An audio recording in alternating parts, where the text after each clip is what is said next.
Pembayaran Bantuan Prihatin Nasional BPN fasa pertama diawalkan pada 6 April dan golongan berpendapatan rendah B40 merupakan kumpulan pertama menerima bantuan tersebut, diikuti golongan pendapatan pertengahan M40. Menteri Keuangan Tengku Datuk Seri Zafrul Tengku Abdul Aziz berkata, pembayaran ditumpukan kepada golongan B40 terlebih dahulu yang dibuat secara berperingkat berikutan faktor keuangan dialami khususnya ketika tempoh Perintah Kawalan Pergerakan PKP.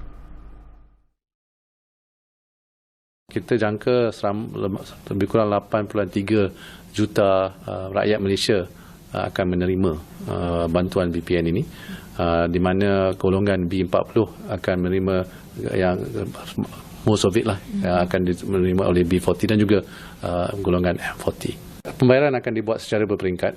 Peringkat pertama ialah untuk golongan B40 dan peringkat kedua adalah golongan M40. Jadi pembayaran yang akan dimulakan ini akan dimulakan pada hari Isnin bulan minggu depan. Dia telah dipercepatkan.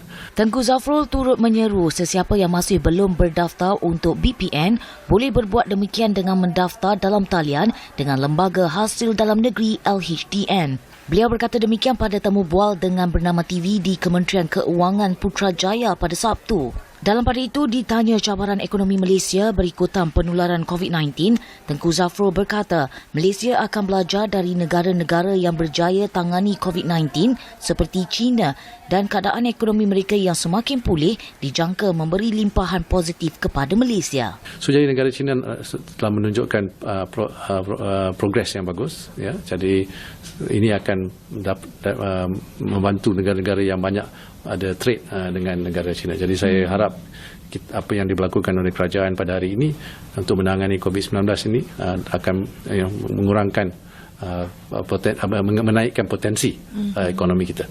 Selain itu, Tengku Zafrul juga berkata Bank Negara Malaysia BNM semalam telah mengunjurkan pertumbuhan keluaran dalam negara kasar KDNK tahun ini pada kadar antara negatif 2% hingga 0.5% susulan permintaan global yang lemah serta gangguan rantaian bekalan global dan PKP. Ini telah mengambil kira pakej prihatin yang dijangka membawa pertumbuhan KDNK sebanyak 2.8%. So we are in unprecedented territory, right? So we are obviously mindful of what's happening also in the global economy. Terdahulu, Tengku Zafrul dalam kenyataan mengumumkan pembayaran BPN fasa pertama telah diawalkan kepada Isnin depan dengan jumlah RM5.63 bilion daripada rancangan asal di mana pembayaran akan dilakukan pada penghujung April ini.